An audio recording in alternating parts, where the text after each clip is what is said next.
No foreplay. I Whew.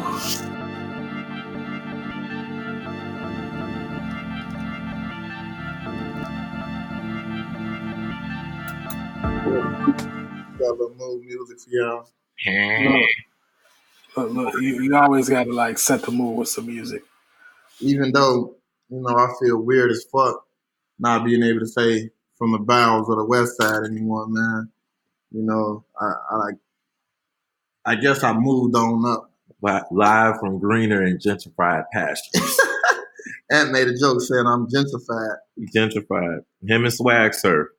Two things that I never thought would be gentrified. Oh my God. Gentrified. I'm all fucked up.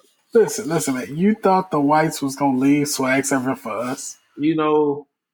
I knew they were going to jump on board, but like, this is the last summer for me. Swag Surf. Like, we got to find something else as black people. Like, cause I mean, even if the whites, like, I'm low key just tired of swag surfing and everything myself. Right. It's getting out of hand. I think swag surf is a Negro spiritual, and I don't think it will be going nowhere, no matter how much. I mean, you're right, probably, but oh man, it's annoying. Because white folk have really they've it's like the potato salad of Negro spirituals. Like, they added raisins. They are adding raisins to swag surf. Like, I don't care how many white people get in the room. When Nuck If You Buck come on, it would not be gentrified. The revolution will still be televised. But swag surf is easy for them to rock side to side, and even then, it just looks like they a half second off beat. I hate it. Listen. Here's a secret, and the black people should know this. White people are still scared of us when we in large groups. Mm-hmm. So when y'all get in large groups and y'all do like all this like extra regular ass, swag surfing is some regular shit. But when Crime Mob, I Beat Your Ass come on or something like that. Listen, an anthem after my own heart. Yeah. When you hear that, when you hear other classics. Head busters, if you will. I can think of I Beat Your Ass. That's one Crime Mob song that if you ain't heard it in a while and then come on, you go, oh shit. It gives you a joke. Man. I'll beat your ass, my nigga. I'll beat your ass.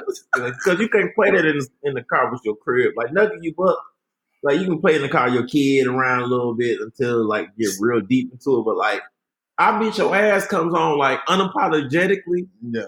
No filter, no hiding. It's there. It's there. Somebody get a song on. Right. When you hear that, when you hear, like, bitch, nigga, you'll never, ever. Ever. Get on my level. Get on my level. All the songs back then just had you on supreme bullshit. Like, all them Lil Jon songs. If a nigga talking shit, punch his ass in the mouth. Like, what? I ain't talking to you, bitches. I ain't playing with you, niggas. The instructions. Yes, that's what I'm saying. And I was young, liquored up in college. Liquored up off all the wrong shit. All the wrong liquors. Nigga, like 211 and Apple V, nigga. And I'm hearing these Lil Jon songs. Anybody know my college career was a bit rough. I mean, even other songs like, so I'm outside of the club, niggas think I'm a punk. So I go to my loaded. Come on, man! Like, over the trunk. I told them motherfuckers, I ain't never scared of bitch. Hey, let me tell you something. Since I moved to Atlanta, right, I feel like that Atlanta is gone. It's been pushed to the outskirts, right? Right. But when I've been riding around Atlanta, I'm like, when I really feel like being in like the mode, I turn on No More Playing GA and let all my windows down. Come on, pastor. and just let it rip. Like, so if you see me, I know people probably see me and think this nigga from Atlanta. No, I'm just not with the shits today. Like, that's all that means. But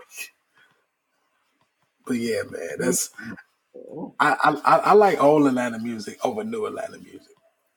No doubt. No doubt. Most definitely. No doubt. Because we was raised with it. You know what I'm saying? All that knock a nigga out shit, and we still had motivation. Shit like that. You know, just to slide on in the middle. Mm-hmm. You know what I mean? So yeah. Shout out to Bohagan. Who am I? Come on. DME representative. Epicenter nigga, whoever is cold as a whip. Hey, that was one of the top intro verses of all time. I'm telling you, that's number 3. Number one first verse is Inspector Deck Triumph. Number 2 is Biggie's first verse on Notorious Thugs. Then is Bohagan. Debate your grandma. Yeah. I mean, you know, I gotta throw a Stargazer though, but you know.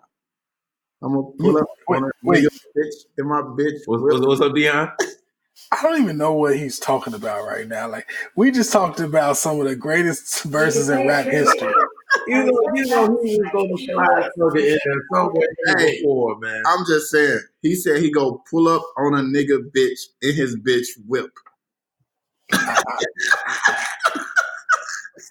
There's so much going on with that one verse, bro. So many people getting cheated on. Lord. How do we get here? We talking about Atlanta. I thought we was talking about Atlanta. You know what? Let's you know, since we're talking about Atlanta, let's talk about an Atlanta resident. Cardi B does live in Atlanta now. She lives with her husband, Mr. Set. First name off. First name off. Last name Set. We were going to talk about this on the last episode, but we didn't get a chance. Cardi said some things that were just like, what are you saying, right? So let's see what Cardi said. I want to play these first because some of our audience may not have heard it. They may have only seen hearsay. So let's check it out. Cause I did it myself. Niggas must have forgot, my nigga, the shit that I did to motherfucking survive. Like, I had to go strip. I had to go, oh yeah, you wanna fuck me? Yeah, let's go to this hotel. And I drug niggas up and I robbed them. That's what I used to do.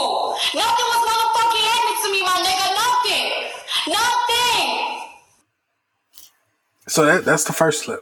Okay. So I got another clip. Here's the second clip. Yo, if a nigga cheat on me, I'll be that guy. I'm gonna take him out. We're gonna get drunk. I'm gonna get him all perked up and everything. We're gonna have a good time. Get him super twisted. Then bring a bitch around. We're gonna have a threesome. And when he wake up, he gonna be like, what the fuck? Yeah, because the bitch was a tranny. I'm be like, yup, we had a threesome with a tranny. Yup. So already right there, we got about 4 felonies, right? We got about 4 felony acts. You know, and I know people are gonna say, well, she said if, Dion. Okay, I get it. On the second one, she did say if. But the first one, she didn't say if. She said, this is what I had to do. This is what I had to do. That's what she said. And also, she said a key word. She implied she had to do this to survive. Ed, do you have any thoughts? You know, let's go to the second one because that if don't really mean shit to me. Like, again, conflict resolution. You get cheated on, so you're going to set a nigga up with a tranny after drugging them. Wow. Like, and, you know, we can say if, but obviously this is behavior she's used to because she's been drugging people and robbing them. You know, there's no excuse for that. There's no, like I've heard people saying, you know, oh, she was just trying to survive. No, the stripping part was surviving. This was criminal. There's nothing survivable about this. You know, it's awful. It's terrible. I mean, is anything going to happen? Honestly, no. You know, from what I'm gathering in this ever-changing world of who we cancel and who we don't cancel, now more than ever, the power of who we cancel, who we not cancel, lies with women and gays. One more time for the people in the back. And so, you know, we like men can point like, yo, like that's fucked up, and she admitted it, verbatim. But at this point in 2019, we don't really have the power to cancel anybody. And that's just wild to me, like so wild to me when people say stuff like, the straight black man is the biggest enemy to the black woman or to the gay black man. Then you hear stories of women doing this, and when we say something, then we're the don't bash her. She had to do what she had to do to survive. Toxic masculinity. Yeah, like blood. Come on, man. If I don't know, Trey Songz said, when he was a poor singer, man, he was messing with rich and affluent black women, and he had to do what he had to do. He had to drug them and was robbing them. Man, he will be under Rikers. He's not even from New York. You see what I'm saying? Right. By the time he opened his eyes the next morning, he had been cuffed. He would have been served with so many subpoenas. Dion, did anybody come forward? Like any male say, you know what I'm saying, Cardi got down on him? It was one guy that came out, right? And the interesting part, he came out, he produced pictures in the strip club with Cardi B and everything. And he was like, he said, yeah, she got me. But the interesting part, he ended up actually recanting on that and said that it wasn't true. The interesting part about that to me is that the guy is now married. And I think what kind of comes along with that too is that it's never cool for a guy to say he's the victim. Let's just say what it is. So, I don't think any guy is going to admit that it puts you in the box, right? And the box is so interesting to me because now we in this world, which I find phenomenal, where women seem to celebrate and tolerate sex workers. I find that to be funny because that's never been the case. Like the girls in the strip club was always nasty hoes until about the last 10 years ago. They were the nasty hoes, maybe 15 years. They were always the nasty hoes. They was home wreckers. They was prostitutes. They was hookers. But now all of a sudden, the sex workers have, this support. So one, I think as a guy, no guy wanted to come out and say, yeah, I thought I was going to go to the hotel and fuck this stripper. And then the next part of that, the flip side is like, and then when we got there, like literally, I was knocked out and I didn't have, my shit.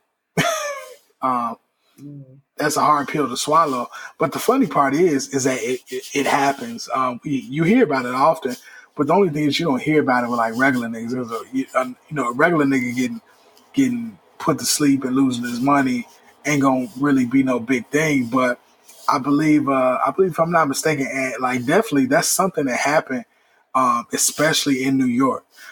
It's New York strip culture because they got a few ball players out there like that. Definitely. Again, robbed and shot. Clea Anthony early. Yeah. Right. I feel like Telfair got too.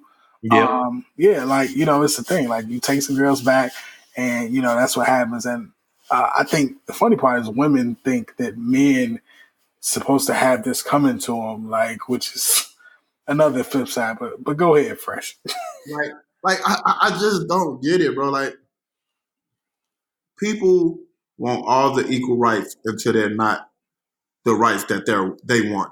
Like you can't pick and choose your equal rights. You know what I mean? Like on the flip side, you want all the benefits that come with everything else, that men get. You have to be able to get the same punishments that men get for certain stuff. I feel like, bro, I don't think the world is looking at this tough enough, bro. I feel like we're not being strict enough on this, bro. I don't know because it's Cardi and she's hot right now.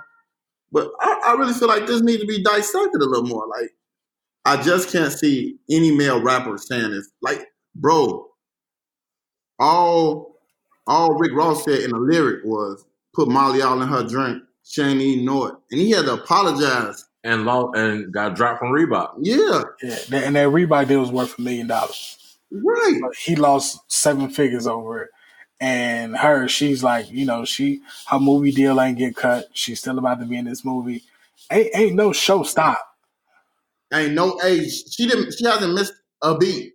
She got a big tour coming up, like an all-woman tour coming up. Oh yeah. I think I'm gonna say this because I think this is to me the real telling part about the silence of just society as a whole, because you see a lot of men too, like, well, that's what these niggas get, and you see a lot of women who saying, well, she's remorseful and all this other stuff, and but I think the interesting part about the whole thing too, I'm gonna take a different angle because I'm gonna talk about what I know, which is the strip club.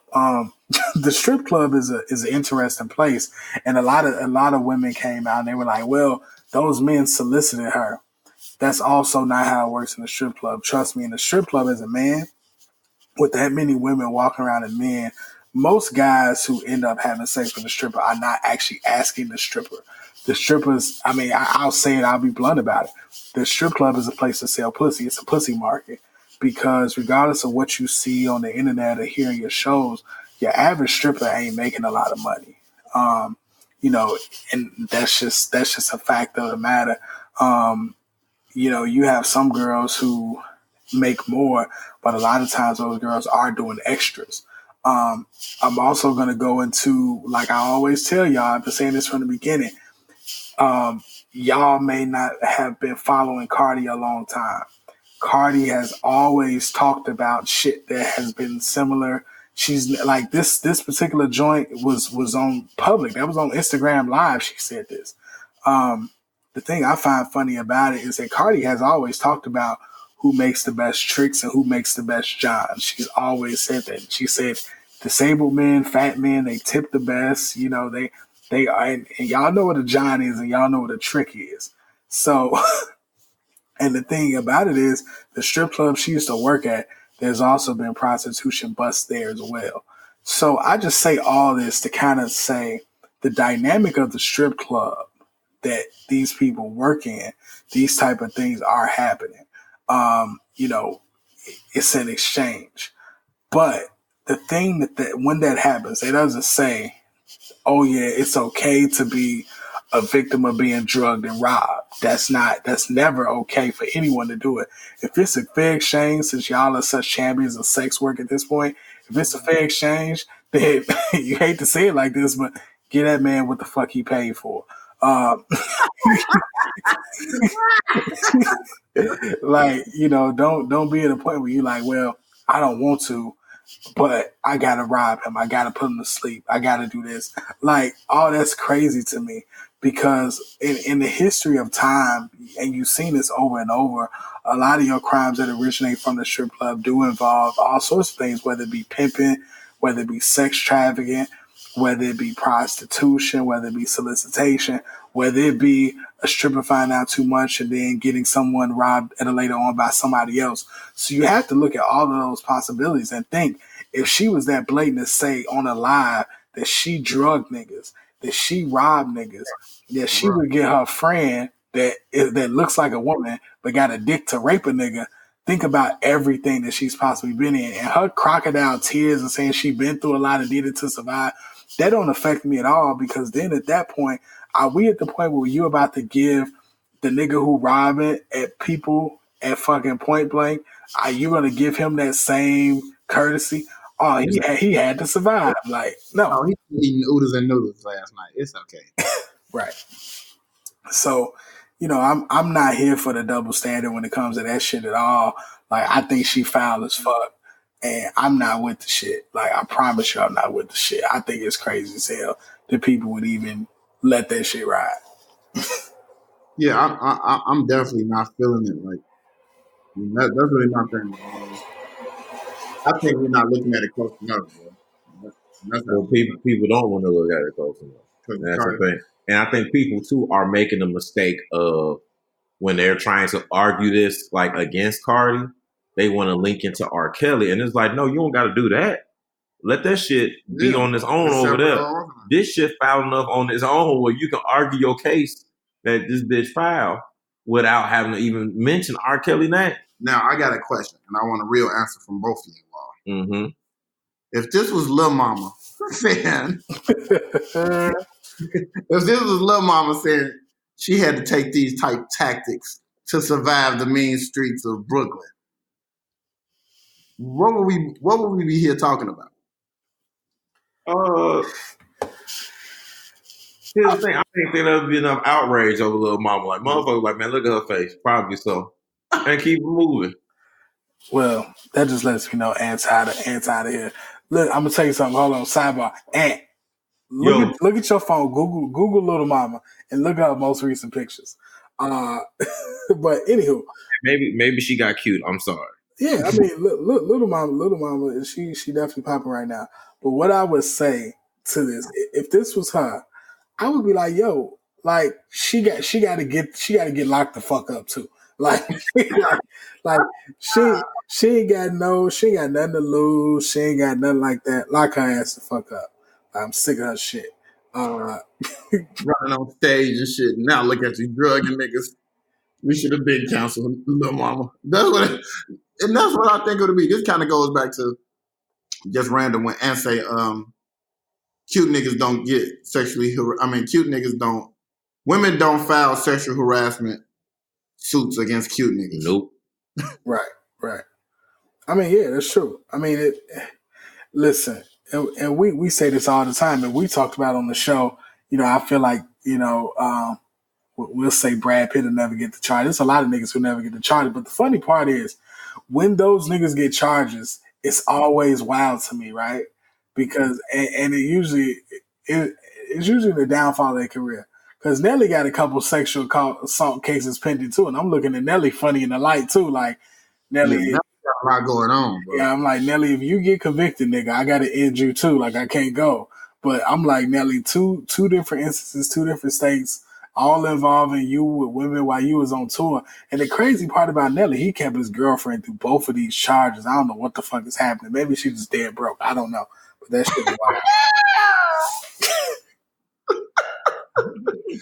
Oh, shit. Lack of money make you change your morality code. I think say maybe she was dead broke. Make you look the other way. Rick Ross said being dead broke is the root of all evil. And I feel it. I can agree with the brother Rick right there. Because baby, the stuff you put up with, it would do. What you won't do for love. Do for love. Speaking of love. Oh Lord, I'm listening. Are we going to talk about Kodak trying to pass out his unwanted love? We are. It's so many layers to that, right? And I don't want to go too heavy on them right now to jump right into Kodak. So we gonna jump into something else first. Ant, you got your phone with you? Yes. Did you see the pictures of Lil Mama I just sent you? Yeah, I just replied to you. I saw the second pic. I didn't see this first pic. Yeah, man. So I saw the first pic? Yeah, I saw a couple of other pics too. So yeah. Okay, here's my take on her, how she looks now. I'm hitting her before I hit Cardi. I'll tell you that. Cardi has never been a looker to me. Yeah, she's not a looker. She's just a loud Latina.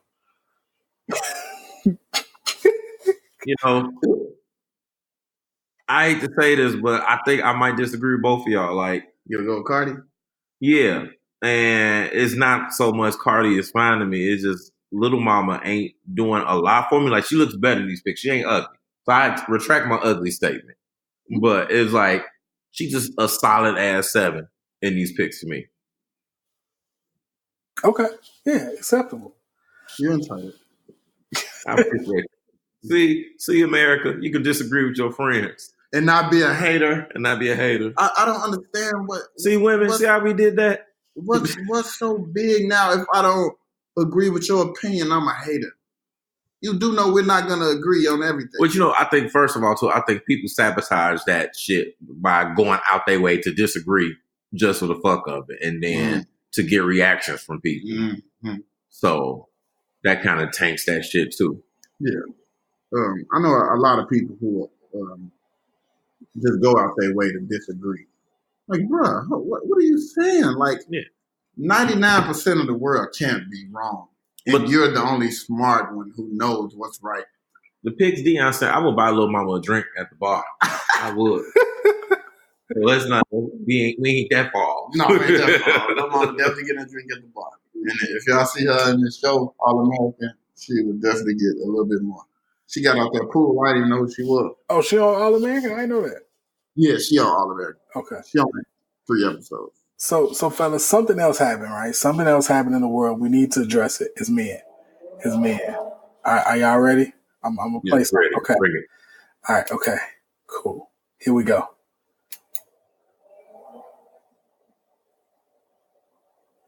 I thought we was... Welcome back to the channel. My name is Edgar, and if you guys enjoy my content...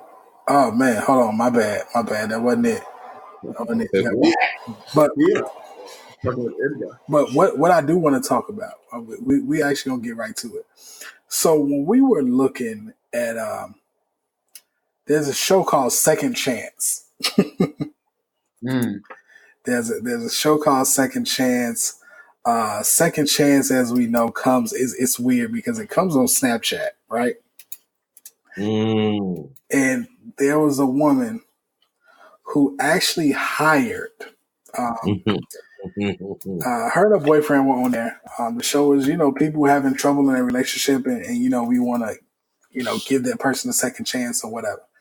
Fine. What happened on this show is that the girl hired a girl to, I guess try to date or try to smash her boyfriend. And the girl actually told the girlfriend that she did it. She's like, yeah, I slept with him. And, the girlfriend took the dude on a show, and she confronted him with it with solid evidence. And as it turns out, the sexy decoy, as Maury has made popular, actually lied about the shit. It never happened, but she said that you didn't deserve him. I was floored by this. I was in shock. The guy was in shock, and then I'll let MP describe what happened after that. Apologies for the language that's about to come up. This bitch with this old sad, sorry ass excuse of an apology happened next. She first, of course, when the girl said, yeah, I lied because I was trying to get you away from her because I don't think she deserved you, blah, blah, blah. And she was like, really? This is what you're going to do? Slam the laptop closed because she didn't feel like she didn't want to hear the girl expose her anymore. Sat back down, looked at her guy, and this look came over her like, fuck, I got to apologize to this motherfucker. And then she was like, well, I'm sorry. And, I was just real insecure, but because, and I hate when people say, I'm sorry, but just say you sorry, you fucked up and ask for Never say but in an apology. Boy, I hate a but on an apology. Bro, I had to explain that to this dude at work today. I'm trying to tell him this isn't a moral thing. This isn't a you thing. This is a life thing, bro. Mm-hmm. If you say an apology, then say but, it negates everything that you said previously. You can't say, yeah, I'm sorry I punched you in the face, but you egged me on. No, motherfucker, you're not sorry. You're not really apologizing. You just really want to get back to your point of don't egg me on and you want to get hit in the face. You know what I mean? So, it was, I think we damn near started fighting because he was really trying to me about somebody who apologized. Look, he said plain as day, he apologized for being disrespectful, but everybody taking it too far. No, man, you're not really, your apology not sincere if you're saying but. And, this happens a lot with women. And I hate I don't hate it, to point it to them. But no, it happens a lot with them. It's true. Where you get these apologies, but then you get these lectures after the apology. No, be sincere and apologize. Accountability is lacking in so many people, men and women. But when men fuck up, we got to walk around on eggshells in the crib. We got to be the ones to apologize numerous times. We got to show affection, extra affection to make up for how we hurt you. But when a woman apologizes, it's okay, I'm sorry. And then they hope everything just blows over and we forget about it. Yep. How dare us have an attitude about a woman fucking up for more than 24 hours? Then they start looking at you like, why you got an attitude? That's a female trait. No. You want equality, sis. Here's your equality. The fuck, I'm mad. Oh God! Hold on a second. Hold on. And you're literally posting thirst traps like ab pigs, like I'm a trainer. I have a fitness Instagram. So when I see other people that have fitness pages, so you're gonna it's like, called building them up. sexy girl, whatever, you're so sexy, you're gonna like that? It's for work. It's innocent flirting and help me get clients to continue to make money. What is like respectful in a relationship? Like, trusting a person and not paying somebody to see if they would cheat. But it happened. Not true. You went on a date with this girl. It wasn't a date. She literally told me that you took her out to eat. No. Yeah, and you guys hooked up. You can't sit here and deny that. I am denying because it's not true. Okay. Sure. She's a client, and after we were working out, we got food, which was across the street. That's not what she told me. That's what I'm telling you. She told me you guys had sex. I'm telling you we didn't. So are you saying she's lying? I'm saying she's lying. Oh, find out from her. Okay. So who is lying? Who is lying? Oh my God. Paula, can you tell him what you told me? So I pretty much told her that he took me to this really fancy restaurant, and afterwards we went back to my place and hooked up. And that he came on to you in the car and you guys are kissing. Yes. Yeah, see? Why would you sit here and lie? I lied because So you weren't telling the truth? I didn't think that she deserved you, so I lied. Oh my God. Clearly, she doesn't value the faithful, amazing man that you are. Jesus. I thought, maybe I have a chance because... So you thought you had a chance with him, so you're trying to homewreck us so that you can be with him? You tried to homewreck us, goddamn. Oh. Right. And what have I been saying? You hear the... Nah. Wait, we still on listening to the show? I ended the clip, man. I ended the clip. I don't have the apology. I don't have the apology. Oh, the apology. Man, the apology was like so like insincere, dude. Hold on, what happened? Let's see, that's what. Oh my God, that's when you gotta hit your girl with the DMX. I don't know, fucking Kiana. These bitches is lying. Oh man. Oh my God, dude. She's straight. No, I wonder how she felt in that moment when she said she lied. Now, you know what? I'm gonna tell you how I think she felt based off her reaction. I don't think she felt shit. I think she felt like your ass still cheating with somebody, just not her. Man. And that's something else that people got to stop doing. Well, if you ain't guilty this time, you was guilty at the time before. Man, get the fuck. Won't be guilty with your best friend. You keep talking. And so savage. So savage. I like this new ant. Ever since he moved to the Greater Grand Crossing area, this is how he's been. Look, sometimes people don't appreciate you at your kindness. So you got to treat them in your darkest hour. I've seen it. Motherfuckers is crazy. That apology. So I'm still trying to find see if I can cope with this shit. It's wild, man. Like, I don't know, bro. I'm just not a fan of what'd you say the word is? Insincere. Insincere apologies. Insincere apologies. You know my dirty. Listen, I'm gonna tell you like this. If something like that ever happens to me, I will just break up with you so fast. Like, it won't even be an afterthought should we be together. Like, if you went to all the way to pay somebody to flirt with me, and like, come on, fam, and you believed it, fam, I have nothing, because I would trust nothing about you after that. Like, legit, I would not trust shit about you. So it'll just be a wrap, man. Bro, like, we have nothing to talk about after that. Yeah. Nothing to talk about. Oh, man. Or if y'all do stick around, you know how you right, and like, it's the best feeling in the world when the argument starts and you know you're so right. especially an argument like that, which is life and death, literally. Like, your girl damn near is gone if she find out she's cheating with the fucking prop she sent.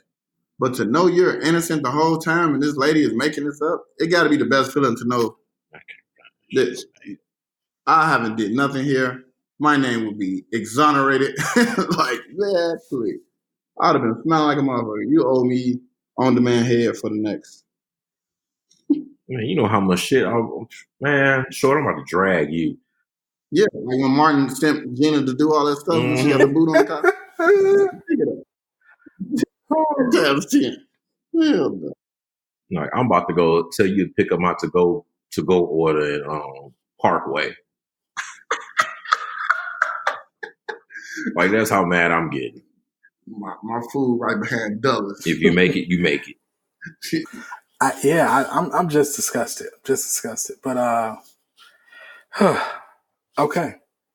You know what else disgusts me? It just happened today. It's happening all over the internet. Last week we did a post about we did a show. Short it was, but it was dedicated. We recorded on the night that Nipsey Hussle passed away. So many things have happened since then. I don't really feel the need to repeat it all because it's all over. LA is unifying like crazy. There have been some incidents. The killer's been caught. He's on tape. We heard from people who was, right there with Nipsey when it happened, before it happened. At this point, we've heard from everybody. We've heard from his mother. Lots of things are happening. Lots of positive things are happening. I hate to focus on the negative, but today, tickets were released for his funeral service, which we held at the Staples Center. And as we see, those tickets, people are reselling those free tickets already. Some people are trying to charge $100 per ticket. I seen a set of 4 for $600. The shit that I'm seeing is crazy. I really don't even have words for it. But out of all the shit that I saw coming after that, I did not see that happen. I won't say that. I did not see it happen. I definitely didn't see the come up coming. I did. I've lost my faith in humanity wasn't at an all-time high lately, but this week kind of confirmed that, people ain't shit at their lowest. Mm-mm. And so with everything that's been going on, man, like people like going out their way for likes and retweets off this man's death, I knew them giving out free tickets that people definitely were going to come up and try to sell those free tickets, all in the name of gaining a profit. And I bet you if you go and ask those people, they won't apologize about it. They're like, I'm just trying to turn a quick buck. No, trying to be an entrepreneur like Nipsey. Like, no, you're not. Go eat a dick. Mm-hmm. Like, man, like, there's been so much positive shit going on that I've chose to focus on that instead of negative. But like, man, like my faith in people and humanity in general is just low. Like between them trying to pop off these free tickets to a funeral, not a game, but a funeral. People who live in Chicago trying to tell me on Facebook what really happened in LA. Wow. Even on all the people in LA who are close to the situation, I'm telling you what it is. But no, you person from Chicago knows exactly what's going on. And we're stupid for not listening to you because of conspiracy. And the whole conspiracy thing to me is just a shot at accountability. Mm-hmm. Like us as black people just hate to say that sometimes we are our own biggest enemy. We always want it to be something more than what it is to take away that accountability, man. And I just feel like I'm not going to say if. I don't think this was government at all. To me, Nipsey dying made him more popular than he's ever been. A lot of people said, damn, I didn't even know he was doing all this. I didn't even know, what I'm saying? I didn't know a couple songs or whatever. Yeah. So why would someone conspired to kill someone who's doing so much, and all they did was shed more light than has ever been shed on. You know what I'm saying? Nipsey wasn't a major figure like Tupac or Biggie, you know, at the time of his death. Even though it hurts like, say, a Tupac if you're from the West Coast, but he wasn't known like that to that level that I think he'll be like on some scope for the government to secretly take out, like he was the fucking Fred Hampton of LA, the next Messiah or something. COINTELPRO was going after him. But I think that speaks to, like I always say, a hungry brain will eat anything you feed it. And a lot of people just don't have common sense, and we just got to start Say thinking that one more time. A lot of people just don't have common sense. I think people need to hear that phrase one more time. A hungry brain, will eat anything you feed it. That's some real shit. I never heard that phrase before. That's a good one. Yeah, I said this a long time ago when these fake hotep niggas and talking about conspiracy theories on Facebook like 6 years ago, like we all gonna be in concentration camps and all this. I'm still waiting to receive my number to go to this concentration camp. But yeah, I looked up one day and said, wait a minute, why am I arguing with these guys that I've known 15 years and they've never been smart by no stretch of the imagination? Somebody made them sit down and try to make them think 1 + 1 is 3, and they actually listen, and now they trying to teach it to others. No, I'm not going for none of that Jimmy Jack bullshit. You know what I mean? And not even that. I have no problem with people like educating themselves and, you know, not taking everything that you see as verbatim. But when you try to tell me that I'm not thinking out the box, I'm taking everything that I see as verbatim. But when I ask you for documentation or sources of where you're getting your information from, and you're telling me, oh, I seen it on Twitter or IG, you're literally doing what you're telling other people not to do.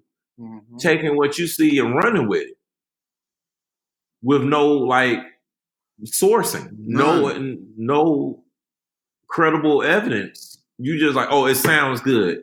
This makes me feel good in my mind, like this would really happen, instead of literally listening to everybody who is in that area talking about it, reading the news articles, and forming an educated opinion. People think that just because you have a conspiracy theory that it equals an educated opinion. It don't. It does not. And it is crazy because everybody just wanted swift justice. Mm-hmm. No one wanted this to become a cold case, so we go make up our own fucking answer to this problem. We'll come up with our own solution. But the crazy part, they got swift justice. Yeah. But then it wasn't the swift justice they thought. So what a lot of people started to do, instead of them using the facts to formulate their conclusion, they use their conclusion and try to fit it into the facts. Oh, no doubt. Motherfuckers on there talking about that ain't the same tattoo on his neck on this picture and that picture. How they, what they say, if he's a recorded snitch, that means he worked with the government, you idiots. Like, come on, y'all. Y'all got to be smart. Everybody, all these detectives until it comes to their man. I hate Ant. Oh, you were good at detecting, but you can't detect his side chick who comment on every picture. Oh, I hate you were me off SVU until it comes to your relationship. Shut up talking to me. Shut up. I definitely want to say somebody's name, man. I'm that riled up, bro. Like, I won't. They want to get half a bar. Fuck you, niggas. But she kept blowing me with the fact of how she kept, like you say, try to make her conclusion fit the facts instead of the facts fit the conclusion. I'm like, bro, what? We have the answer. You can't make that answer go to. Man, I don't know. It was wild. Facebook. I thought motherfuckers were gonna start CGI their own motherfucker on the video. That's how crazy it was getting for me. Oh, remember he was shot 5 times and 1 time in the head. That's exactly military style. Oh, and then the military guy was like, hi, military guy here. Wrong. Yeah, wrong. Yeah. Wrong again. Talking about Rick James. You know what? I hate to laugh at these kind of tactics y'all throwing out here, but the funny part, man, like, you know, that's why what Fresh said, that quote was so relevant, because what often happens in our community when these things happen, like I get that we have all of these things, and to be honest, y'all know I kind of mentioned it to y'all. I took a step back this week from my favorite group meet that takes away all my time, the Hoops Chat, because I need to kind of focus, and I've been I read like a book and a half with all the crazy part about this is like everybody immediately took the Dr. Sebi angle, right? And yeah, he's doing this documentary, and that's why he's doing this, and that's why they killed him, and Dr. Sebi had the cure, which is so bizarre to me. And at first when I heard it, I said, maybe I need to take a look at this, right? I guess I need to take a look and see what's happening. Like I need to see. So I found a book. It's a book. A lady wrote it, but it's really Dr. Sebi in his own words. Because from what I can see, he didn't finish his autobiography, or finished it but never put it out. So this whole book is like literally a conversation with him. And, I took a deep dive into other things and people writing about him. And the funny part about it is someone who's had, different kind of, I don't want to say diseases, but ailments that ail Black people. The crazy part is a lot of the stuff that people say that Dr. Sebi did that was revolutionary and nobody else did, I'm always kind of taken aback, because it kind of lets me know, and I hate to take this shot, but it sounds like these are people who don't use their medical cards or don't use their insurance benefits. Um, and it sounds bad because, like, Dr. Sebi, he has kind of like a basic base to all of his medical theories, right? Which is one, that disease comes from the mucus in our bodies. And the other theory, which is super simple, but it makes sense to me, which is that people, he said, treat people like animals. Whereas the way he says is that all animals don't eat meat, right? So he says, you have, apes. Apes don't eat meat. Apes, they eat fruit, they eat nuts, they eat vegetables, but they don't eat meat. But you'll have a lion that eats meat. Dr. Sebi, at his core, he says something super simple, which is that all races of people should not have the same diet, right? And he says that his specialty is Africans and African American people. He doesn't feel that his feeling or his thoughts, his hypotheses, I guess would be better, is that we are not the people that should be eating meat. And even more importantly, we should not be digesting glucose, right? That's something that he says. Flip side, when I was in the doctor's office at one point, for diabetes type 2, which everybody knows is literally like, if there's any disease that you can just cure on your own by literally damn near not doing anything, it's diabetes type 2. And I had a doctor, she was a resident, and she said, like, she literally went through, she says, yeah, she was like, as a Black person, she was like, you're an African. And this was before I even heard, like, really knew anything about Dr. Sebi. She says, yeah, you're a Black person, and Black people's bodies, she was like, she said, like, yeah, there are people in Africa and their bodies don't digest glucose well. This is what a doctor in the doctor's office told me. She was like, so that means you're more susceptible to this disease, to that disease. You're also more susceptible to high blood pressure, things like that. And I'm sitting here like, oh shit, this is just a resident who said this to me, and this was a few years ago. So it's like people are like, Dr. Sebi had the groundbreaking shit that nobody know. And it's like, a 23-year-old told me that. And that's not to downplay Dr. Sebi at all. But I'm just saying, like, if that was a reason to kill Nipsey, think about this logically. There are medical doctors who are teaching that same teaching right now. So do these people have to die as well? Are the doctors next? You know what I'm saying? Like, so, I could take a deep dive, but I'll start right there. But people, and the stuff they were saying, trying to feed into the conspiracies, trying to make it a conspiracy. And the simple fact of it is this: I always look at when people say that, I really want to ask them about their relationship to blacks and black culture, how honest they are about it, especially the people from Chicago. Because unfortunately, and it damn it hurts my heart to say this, but I know killers. You know what I'm saying? I know people who've killed. I know people who murdered. We all do that if we from the right neighborhoods. It's like J. Cole says on his song, "Grew up with killers. I didn't know they was killers."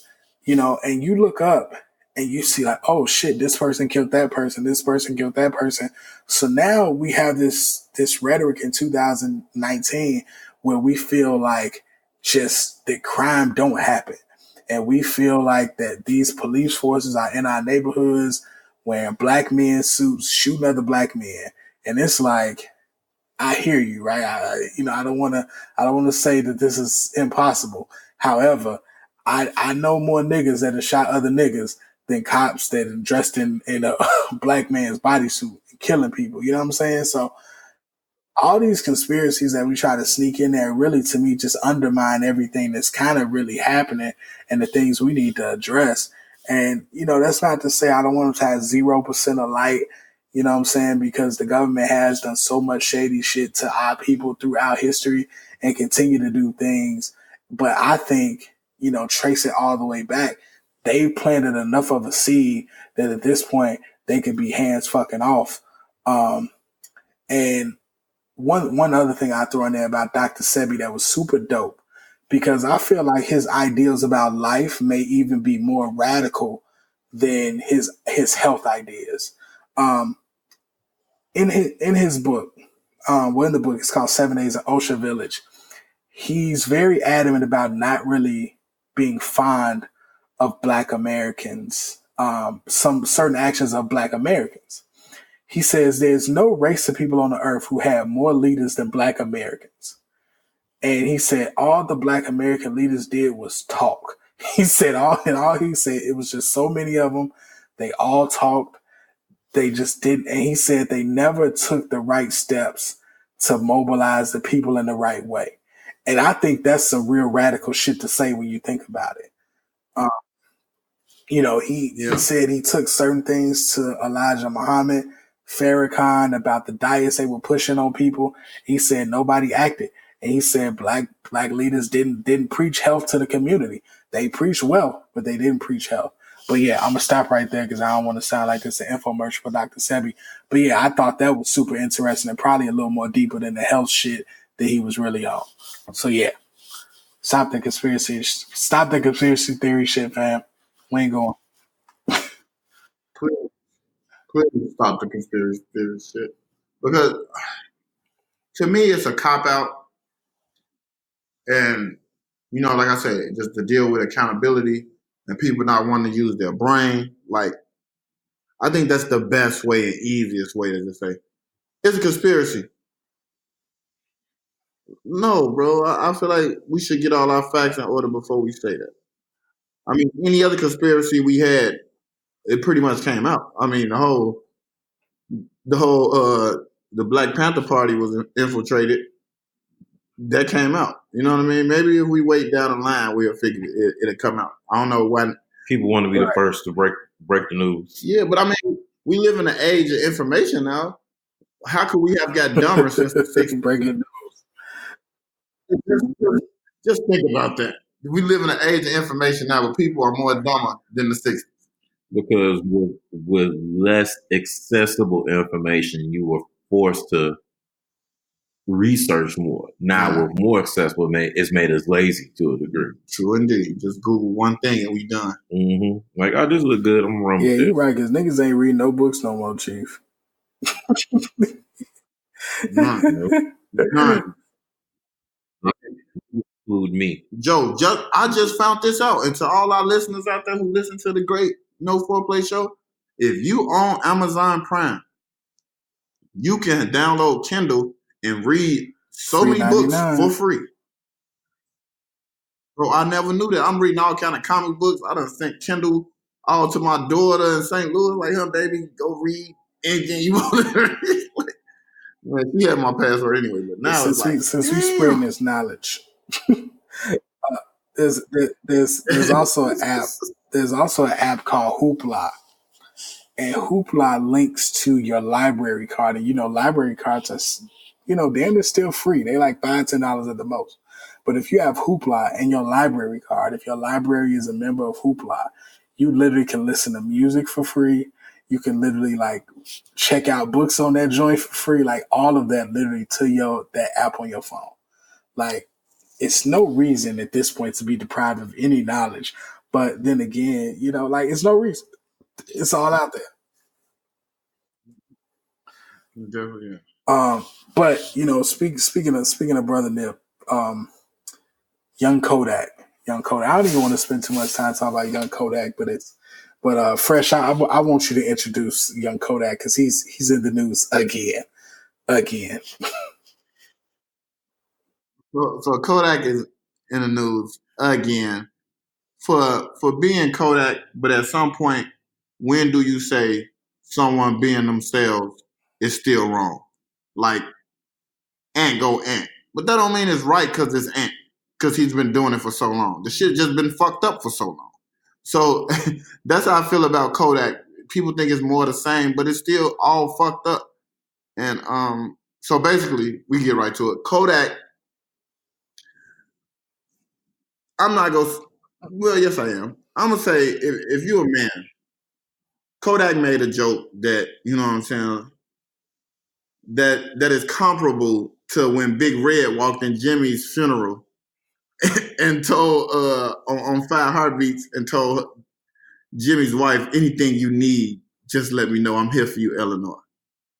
In so many words, Kodak basically shot at Laura London indirectly, or however you want to put it, whether he was joking with his guys or not. I mean, the cameras was on. So I'm going to take it as Kodak know what he was doing because this is what Kodak lives for. Mm-hmm. And when addressed, people came at him. The rap community came at him. I think Game said he'll stump his ears together, some shit like that. T.I. said some shit expeditiously. Tank. No, I really don't understand. But Tank, he came with a half-hearted ass apology, which we spoke on earlier about insincere apologies. I love Tank's response. I can't even lie. Yeah, because he was just like, "This ain't it, bro. Yeah, just like fix this. Yeah, don't down this hill, right? Yeah, just fix this." And in so many words, Kodak apologized half-heartedly. Like, yeah, man, I apologize if I disrespected anything, but I wasn't really trying to do none of that. I think he was a great man, and no, we ain't trying to hit none of that, Playboy. You know what you was doing. And now I just look at all the repercussions. They removed all his art from the Trap Museum. I just won tickets to the Trap Museum too. Shit, okay. He said, "Fuck that pussy ass museum. They ain't even asked me to put my shit up there." Like, me, any other subject, I would have been like, let go Kodak. But no, I can't vibe with this. And, LA, they standing with their fallen king. They banning. As they should. They banning his music, So my feeling before I ask y'all, I just feel like Kodak was bogus as fuck. Everybody's saying it wasn't disrespectful. A couple people saying it's not disrespectful, and we listen to disrespect all the time. How could this be different? I say this is just basically being inconsiderate and having a lack of empathy. You know what I mean? Like, I don't think it's time for jokes. Even when we say certain jokes about certain things, we say too soon. Yep. You know what I mean? We quick to say too soon. And there was people who was on the live was like, nah, bro, nah. Yeah. Like, that was on there. Yeah. And it's still people caping for Kodak like, fuck it, the guy at work. You know what I'm saying? He learned this new word, selective morality. He heard Charlemagne the God say it. So he just been saying it. Like, he said, man, I've been saying it before Charlemagne. I'm like, nigga, I work with you that day. I never heard you say this. Selective morality. Y'all listen to songs that disrespect people all the time, but y'all want to get mad at Kodak? I say, first of all, player, songs and words are two different things. songs can be entertainment, could be stories, could be your favorite rapper went cornered when they say Tupac, did you do all this and wanna? Hey man, I'm just trying to sell records. Man, point blank, period. Fuck all that shit. Like, exactly. Motherfucker's wrong. He wrong. He wrong. We ain't gotta say like, oh, what about this person? What about that? Like, man, like if you knock something down at your mama's house and your mama catch you, but you try to say, man, my brother did this other way. Guess who's getting the ass whooped? Me. The fuck? Because I knocked something down. I'm wrong. And this is the same shit. Like, motherfucker's wrong. And you know, everybody who's defending him, man, everybody want to be contrarian and just want to defend their right to be an ignorant dumbass. Like, people really want to hold on to their right to be a dumbass. Like, man, oh, I need to keep my dumbass card available so I can play it when I want to. Like, man, shut the fuck up. Like, this shit ain't cool. And, you know, the thing with me, that's what I just was saying about the hungry brain thing, man. Because I just witnessed this so much, bro. And it's like, bro, I know you be getting these quotes or taking one excerpt you like from an article and just copying and pasting it everywhere. You know, you saw somebody's life and scribbled in your notepad and created yours. You know what I mean? So it's like, bro, when I see you talking about selective morality, man, I watch the same shit you watch.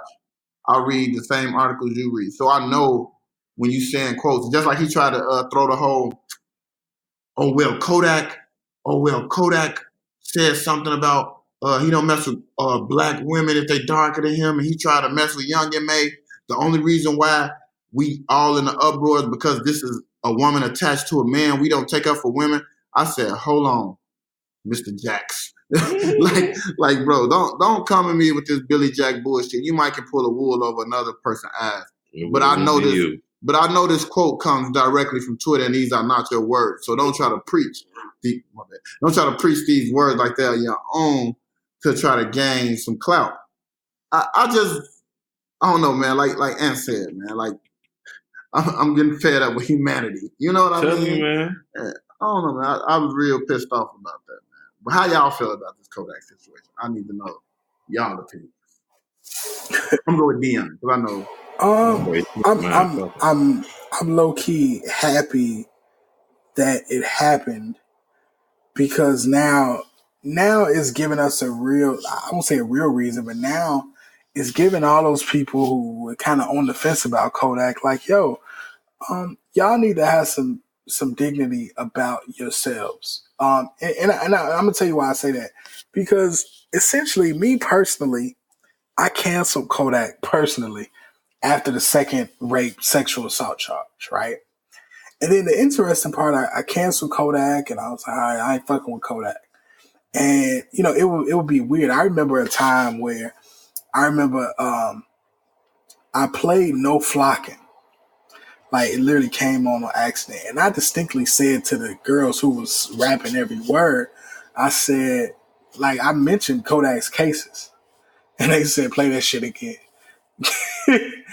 And to me, it was like super bizarre because I'm like, yo, like this is where we are in life, right? So it don't matter, you know, essentially kind of really what you did. If we don't know about it all the way, or if we on the fence, then we can jam your shit still. You know, the thing about somebody like Kodak, he's always saying questionable shit. And the thing is, we make it up in our minds to say, you know, oh yeah, like we make it up in our minds so we can just kind of say, oh yeah, it didn't affect me personally, so I'm not worried about it. But when Kodak actually said, you know, he was talking about Young Ma, and, you know, and then he said, oh yeah, I don't see how somebody with a vagina don't want to be penetrated. And, you know, when he said that, when he went and, you know, like I said, this is outside of those cases. Then when he actually had the comments about Lil Wayne, you know, and then he kind of doubled up and talked about Roger Nay. I was surprised that the nigga, you know, made it through those, to be honest with you. But I don't think he's been to Louisiana since. But you know, he said something like, he said Lil Wayne or Roger Nay should have died when they was a baby. And when he said that, it let me know. I said, this nigga's saying this to go viral. He's saying this because he's in the middle of a tour and the tickets are not selling. those are things that people at your label will tell you to do. They'll just give you a call, say, man, create some controversy, say something, do something. And that's what they do. So I wasn't super surprised at this. But the thing is, too, we have to start drawing a line and we have to start being able to say, like, yo, we not fucking with Buddy. Like, Power 106 is the top record radio station in LA for rap music. And for Just Incredible, he got so much rank in that station, he could come out and say, we not playing Kodak Black, period. And I guarantee you when he said that, Atlantic Records was up there apologizing that fucking day. And you know, if y'all look at the Tank video, that's why I love the Tank apology, because go back and look at it. Because Tank got a lot more rank at Atlantic Records than people think. He's not just an artist because he writes so much, he produces so much. But Tank said to him, if y'all look at it, he said, you do business with us at Atlantic Records. And I was like, oh shit, like that's some coded language to you, young nigga. You know what that means. We control your budget. We actually control your checks. Because Kodak is in the 360 deal with them as well. So, you know, which is a double-edged sword, because now it means too that they also invested in him making money, but also they can pull the plug when they want. So it's weird, it's tricky, but I think too the kind of flip side, you know, J. Cole rapped about Kodak and said, "I wish he had more guidance," which is a very real statement. But I think too the flip side of that, J. Cole said, "I wish he had more guidance." But there's an interview with Trick Daddy where they asked Trick Daddy after the Lil Wayne, they said, "You cool with Lil Wayne? You cool with Kodak? Do you think Kodak was wrong? Do you need to talk to Kodak? You know, do you think he needs to be reproached?" And this nigga Trick Daddy said, Kodak could, he said, "Do you think Kodak was out of pocket?" This nigga Trick Daddy looked at the interviewer and said Kodak can never be out of pocket and walked off the interview. So he ain't even got an OG who can pull his coattail and say, hey, you don't want all these enemies, you know, all this other shit. So it's weird. I feel sorry for Kodak that he's that fucking stupid, that he's ruining his shot. But then again, I feel like anybody who was blessed with that opportunity and is doing everything he can to self-destruct in this moment, you know, the self-destruct is inevitable. But, you know, it's the generation we live in because niggas like that are professional trolls.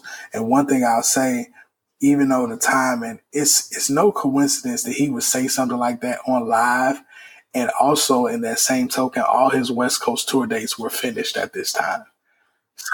So I'm like, yeah, like he's dumb, but he's not all that dumb. He's got a nice little press run off of this shit and probably being mentioned more than he's ever been mentioned on the internet before. Yeah, but along the lines of this same subject, but I just want to ask this question because this one was brought to me. How could we be mad at Kodak Black being disrespectful when we listen to songs that say someone is smoking on a dead person? All things considered, that's disrespectful to that person's family. What song they talking about? Smoking, when they say smoking Tuka? Oh, okay. Yeah. I mean, that's one of those things to me, like, what I would say is this. Like, we can listen to that, but that also don't mean that we are a fan of that one line, right? So we can like Keith and, you know, it's lots of shit. You know what I'm saying? I love Intro by FGB Duck. And he say on some disrespectful shit, fuck Lil Durk cousin. I don't agree with that line at all. But because I don't agree with that one line in the song, like you said, a song is a song. It's been so much disrespectful shit said in these songs by other niggas. But one thing I'll say, don't police my lyric listening to like that versus a nigga statement. Because if I got to do that, you know, when Jay-Z said he shot his brother and sold crack to his mother, like, I don't agree with those things. Do I cancel the fuck out of Jay-Z? No. Yeah, and that's what I'm saying, Dion. I'm like, bro, it's gonna always be picking and choosing in life, bro. I say, goddamn it, you pick chicken to bring to lunch. Do that mean you hate steak? No, motherfucker. It's gonna always be picking and choosing, bro. You stretching this out just like it's crazy how everything come back. Just like what my brother Anthony says. Oh, you can hit that light switch over there. Do that if you want to. No.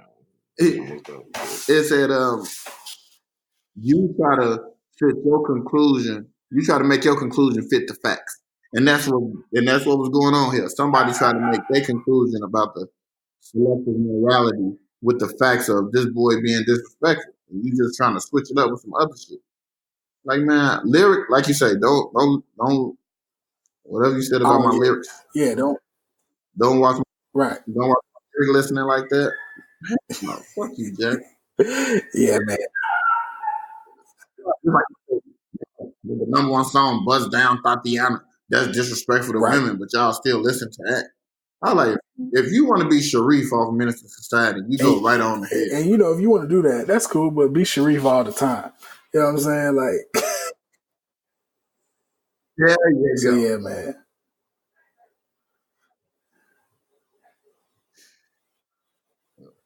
Fuck Kodak. People are stupid. Fuck Kodak. Period. In the discussion. So tomorrow is not promised to be a host today. You know what? Oh man, I'm so sick of you, man. We got anything coming up? Any upcoming events? Yeah. I can't think of nothing on my end. Well, I have we have the Avengers pre-screening, which has been sold out for like a month. We have that coming up. We have Bounce and Break Your Back, Trap versus Juke Party. I have my Sunday Fun Day. These are like all the same week. Bounce and Break Your Back is April 26th. My Sunday Fun Day is April 28th. We'll be celebrating my good friend Terrell there. I don't care even if he's not there, he will be celebrated. What else I have left? Oh, hey y'all. I don't know if the listeners of this podcast have been keeping up with me. Maybe I need to follow me on Facebook Live. But I've really been getting into the DJ thing, you know what I'm saying? I'm still a little rough around the edges. But I've got so much better, and I actually got booked for some gigs. Like April 20th, I'm opening up in Waukegan.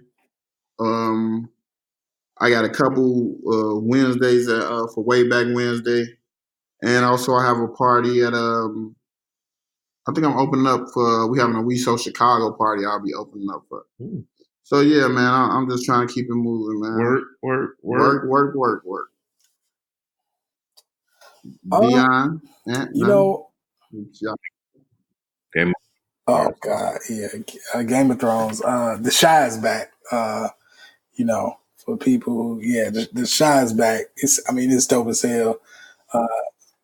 They got the G Pass on the South Side to record this season, so I felt homesick watching the first episode and, you know, seeing Happy Lickers and them over east. I was like, oh shit, they on Stony Island. Look at this.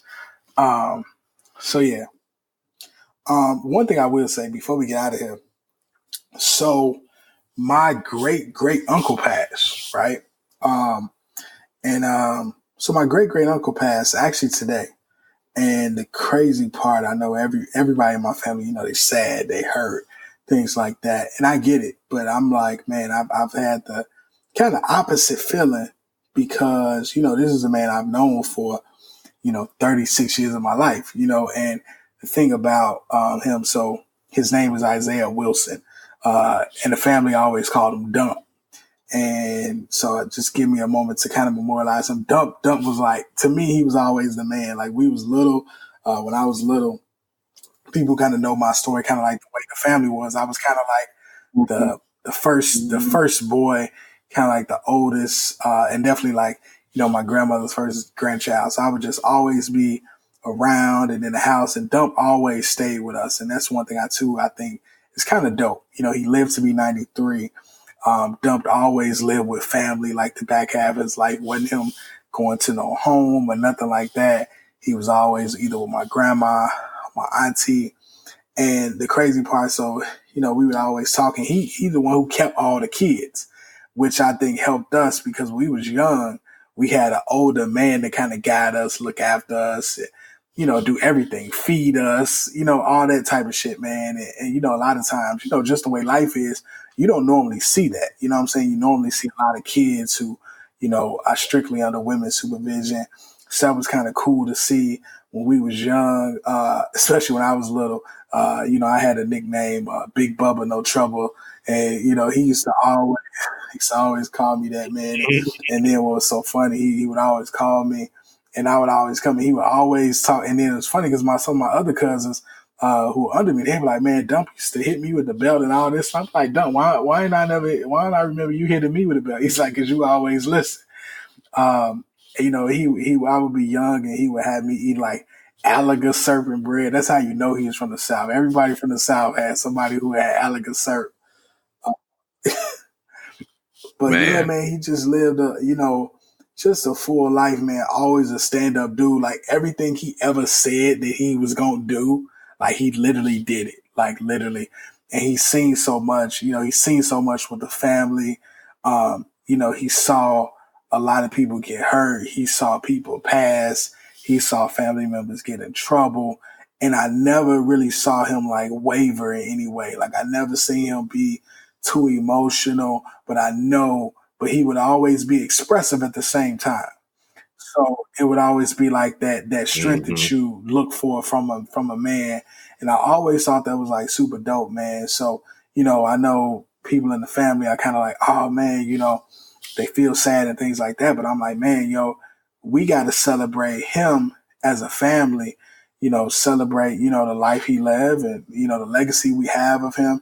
And then two, like, think about the life that just us as a family had regarding him. You know what I'm saying? We kept him here. We kept him with us. He always knew people, was there for him. Every time I would come in the house, he literally had something for me to move, something for me to fix.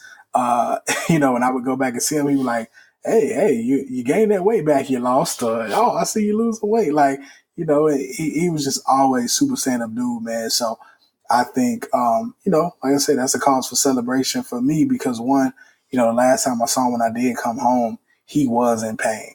He was in the hospital, he was in pain. And, we talked to him and, people were saying, he may be losing it, maybe losing some of his memory. But, Dump, to me, he was sharp. He was sharp for those 93 years because as soon as I got in his field of vision, my mother said, who is that? He like Dion. Like, you know what I'm saying? So, yeah, just want to send definitely like a rest in power and just a salute to, my great great uncle Dump, man, and to any other family that happen to be listening. Let's think about all the great times we had with Dump because essentially we didn't have no bad times involving Dump. You know what I'm saying? He was there for all the good and the bad, but everything about Dump was always positive, always 100. So when we remember Dump like that, hopefully none of y'all are definitely sad because we had him for 93 years. That's your life lived. Cheers to Dump, my man. Always kind to me when I definitely. came over. All my friends who came over my Audrey house definitely know Dump. So yeah, man, that's all I got. All hearts and mind clear? No All hearts foreplay? and mind are clear. We out. Peace. We out.